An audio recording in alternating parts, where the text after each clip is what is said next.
in the and not just that, the rappers today, their biggest thing is being called out as a fraud. All right. So to them, they feel like I gotta let you know that's our shit. Guess what they gonna call out? Roll call. No. Listen, we on the same side. 8C21 24P. What y'all think?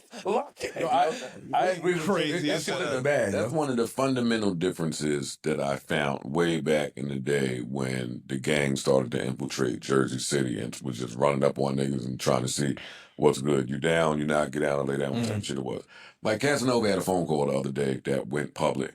And in the call, he was like, yeah, man, I'm telling you, because don't you know you have to denounce your shit publicly if yada, yada, yada, yada, yada. So, yeah, man, such and such a smart, because he got on the record, he said that shit, indicated that shit. Instead of my brain early on would say, even if I wanted to be that, it seemed like the smart way to be that and do that with the most success is to not announce it.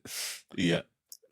No. Yes and no. Hold on. I'm not arguing it. No, I'm not arguing it. No, there's the other side of that. I know what that is, so I'm not arguing it. About to say. I'm saying what my brain said strategically when. Gotcha. Yeah, that's all I'm saying. But some of them niggas, you can't denounce it publicly. And some of them niggas, social media, the reason you get to move around the way you move around, so you can't separate from it's that. It's the reputation of what some of the niggas stand for. You can't just denounce them. Yeah, you got to when you outside with them, the protection, the how many people coming out because you represent this gang.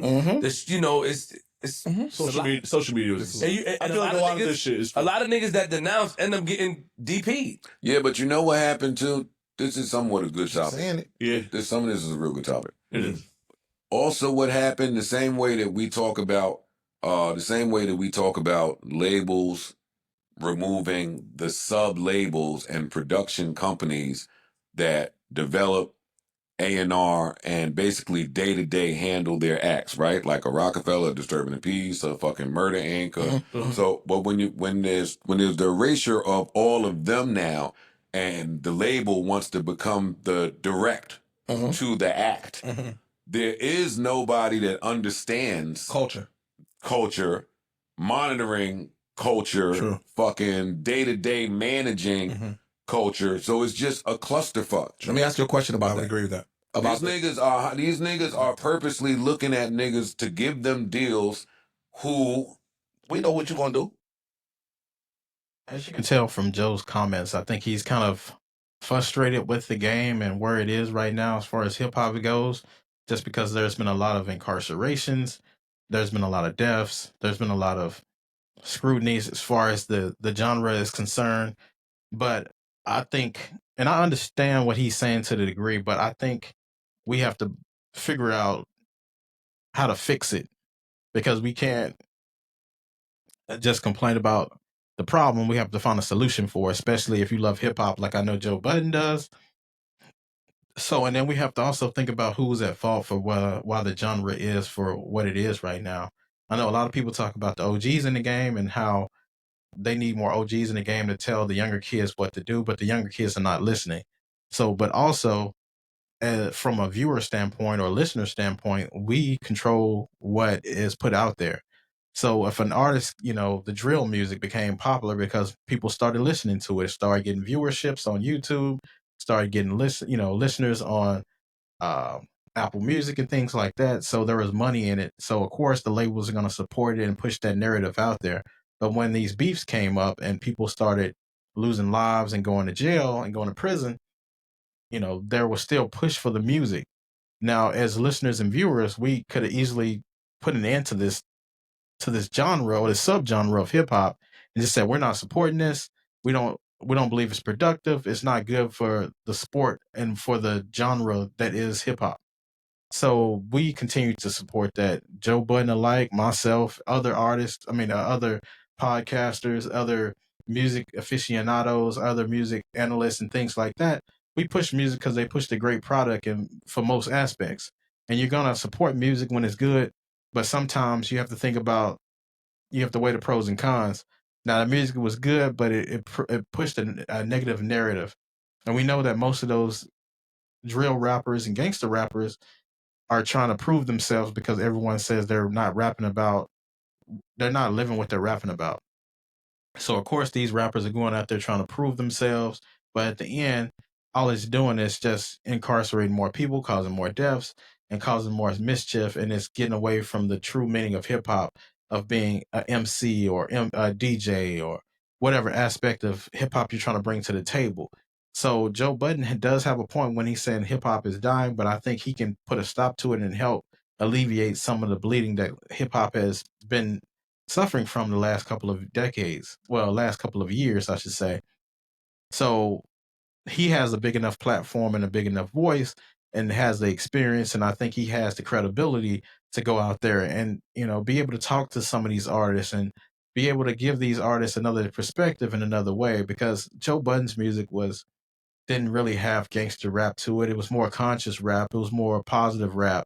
It was more emo rap. He was one of the first rappers to do the emo type of thing.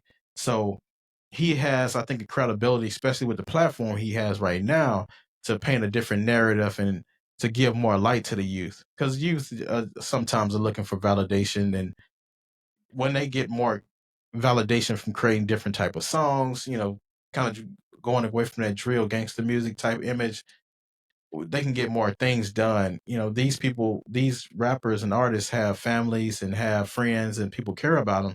And they're going down this rabbit hole of drill music and gangster rap, trying to live out their lyrics.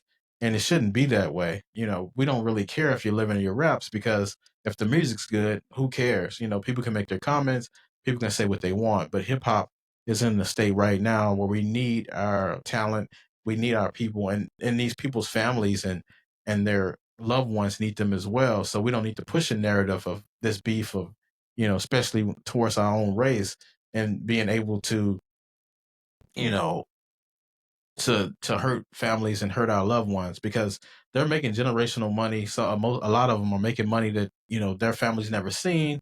They're able to support their families, and with them not being around, they're not able to do that. And hip hop ultimately, reaches a demise from it, which is Joe Budden's point to a degree.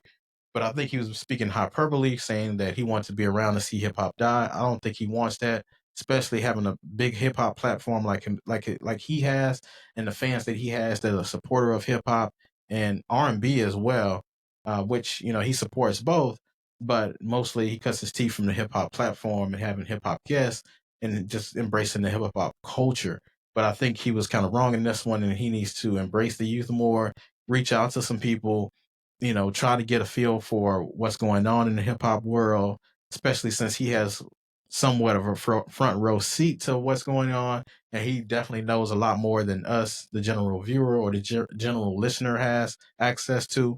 So I think Joe needs to reach out to his label, the people that he knows at the labels, the people that he knows, the producers, the rappers. He has so many connections. He can actually, assist in bringing some kind of alleviating some of these problems that are in hip hop right now, mostly due to incarceration and deaths.